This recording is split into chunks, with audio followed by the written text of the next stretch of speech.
விநாயகர் சதுர்த்தி உருவான கதை வழிபாட்டு நேரங்கள். அன்பான பக்தர்களே, விநாயகர் சதுர்த்தி நல்வாழ்த்துக்கள். இன்று நாம் காணப்போவது விநாயகர் சதுர்த்தியின் முக்கியத்துவம், விநாயகர் உருவான கதை, மேலும் இந்த நாளில் செய்யப்படும் வழிபாட்டு நேரங்கள் பற்றியது. விநாயகர் என்பவர் அனைத்து தடைகளையும் நீக்குபவர். எந்த காரியமும் சிறப்பாக நடைபெற வேண்டும் என்றால் முதலில் வணங்கப்படும் தெய்வம் அவர்தான்.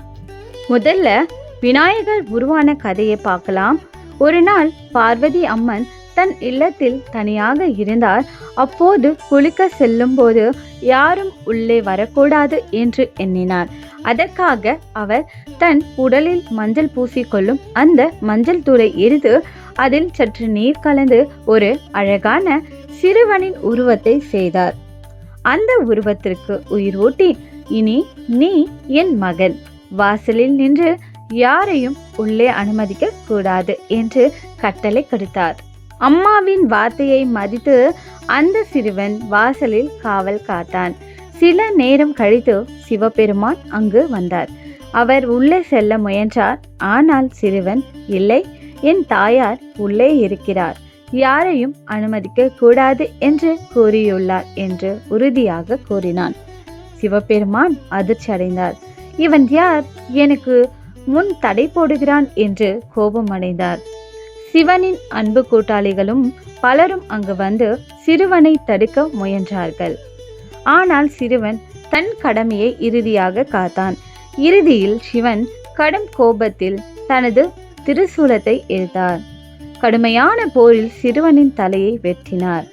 இந்த செய்தி பார்வதி அம்மனுக்கு தெரிய வந்ததும் அவர் கடும் துயரத்தில் மூழ்கினார். நீ என் மகனை அழித்து விட்டாய் என்று துயரப்பட்டார்.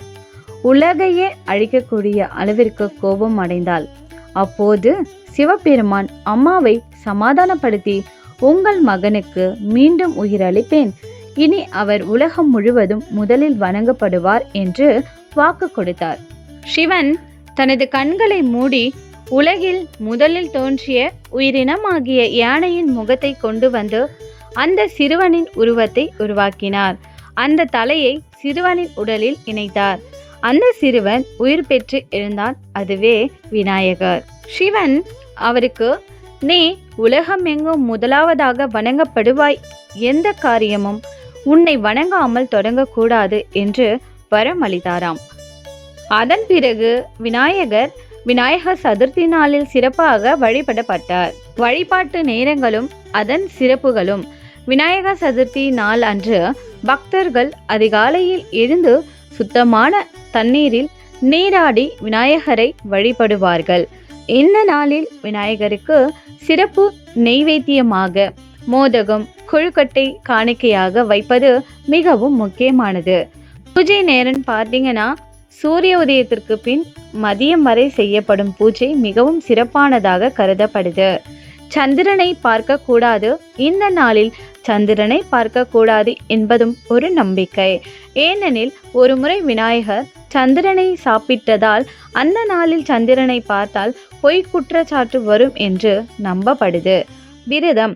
பலர் இந்த நாளில் விரதம் இருந்து விநாயகரை வழிபடுவார்கள்.